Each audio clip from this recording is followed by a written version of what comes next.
Hello, ladies and gentlemen. This is JT from Above and Below the Belt. I want to talk about what Jacobs says. He said, "I have a plan A, B, C, and even more to beat Canelo." One thing is, I like how he's talking. You know what I'm saying? I like, you know what I'm saying. But the thing about it is, I don't think he need to come out with it and say where his plan is, because I think Mike Garcia did that too when he was trying to when he fought Earl Smith Jr. and he kind of messed up himself talking too much. You know what I'm saying? And I know this is somewhat like Earl Spence and Mike Garcia fight to a certain degree, or I would say Mike Garcia fight against Robert Easter. You know what I'm saying? Because Robert Easter is the bigger guy and he have a longer reach and stuff like that, and a taller guy. I would definitely say that, but he didn't use his height and his reach advantage over Mike Garcia and lost.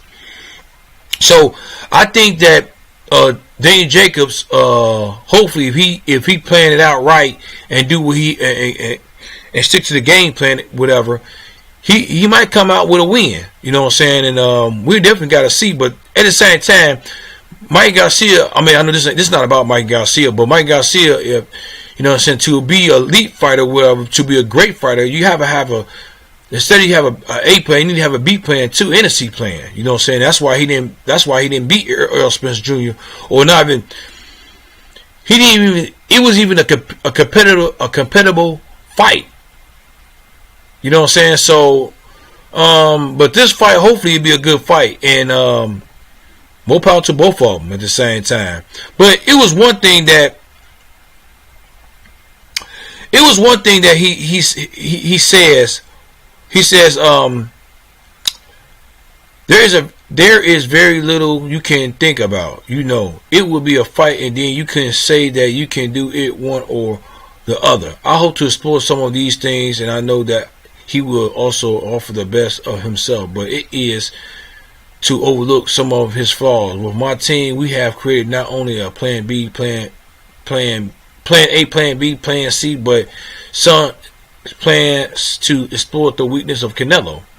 What I know is that I have the physical advantages, and I have to use my physical advantage, my reach, my height, distance, and also that I have speed, power, intellect in the ring. Just as I feel that it is what will allow me to emerge victorious. And this is what Daniel Jacobs said. And I like that when he said that. But one thing is, man, you don't have to really say it. You just need to just do it. You know what I'm saying? Because now Canelo Alvarez is going to go to, his plan B, plan C. His strategy. Because Canelo Alvarez, I think, knows that this is going to be his hardest fight. You know what I'm saying? Triple G was his hardest fight to date, but this might be his toughest fight. But we definitely got to see.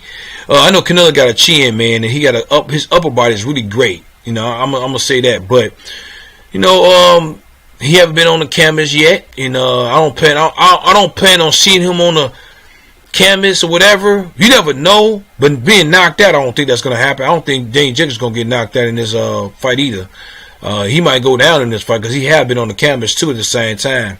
And this is not a prediction video. It's just that Daniel Jacobs is. I hope he's not all about talking. Just do it instead of just talking, man. Because when people keep on talking and stuff like that, man, I notice that you worry, nervous. You know what I'm saying? And I don't know. Maybe two of the same time. Both of them fought Triple G, but Canelo got a crack at Triple G 2 times, one extra time, I would say. And Daniel Jacobs got a crack at him one time, and Triple G didn't want to give him a rematch because I think he had a funny feeling that he think that Daniel Jacobs was going to win the rematch. You know what I'm saying? So, and that's why Triple G fought Canelo Alvarez. But at the same time, it could be another reason too why Triple G fought Canelo Alvarez, because Canelo Alvarez will make more. He will make more money, and knowing that he could probably beat him too at the same time. That's why he fought him not just one but 2 times. Canelo Alvarez, Triple G fighting Canelo Alvarez. But at the same time, fighting Daniel Jacobs wasn't really he didn't have a belt. It was um,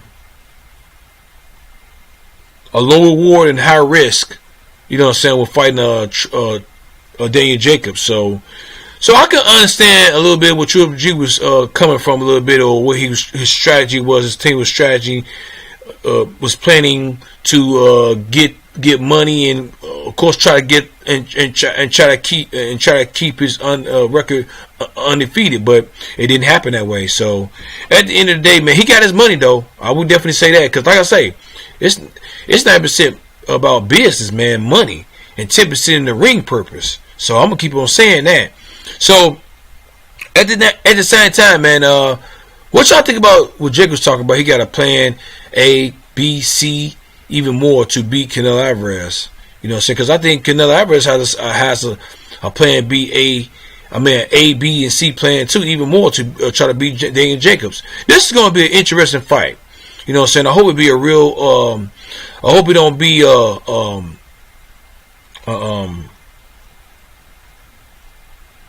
a boring fight, which I doubt it, but we never know. But we definitely going to see. And I think it's going this up and coming Saturday. This is what's going to happen. But if Daniel Jacobs stay disciplined and don't go away from the game plan in which he's going to come in with, then we're definitely going to see he has a good shot. And Canelo Alvarez has a shot too at the same time, because he's been with more experienced fighters, and hopefully he learned from it. But one thing about his weakness, Canelo Alvarez. Well, one thing about Daniel Jacobs' weakness is he's been on the canvas, and on top of that, he got clocked over the chin. He do got a better chin than most fighters in the game, but you know, I want to see, can he take Canelo Alvarez punches? Well, I believe that he probably could take his punches, but then on top of that, Canelo Alvarez don't work well with fighters who's slick. And I think Daniel Jacobs knows that. It don't matter what you do against Canelo Alvarez. If you're a slick fighter, you have a real serious advantage over him, and you can definitely probably win. And that's his only weakness. He's like his feet movement, his foot speed is not that great.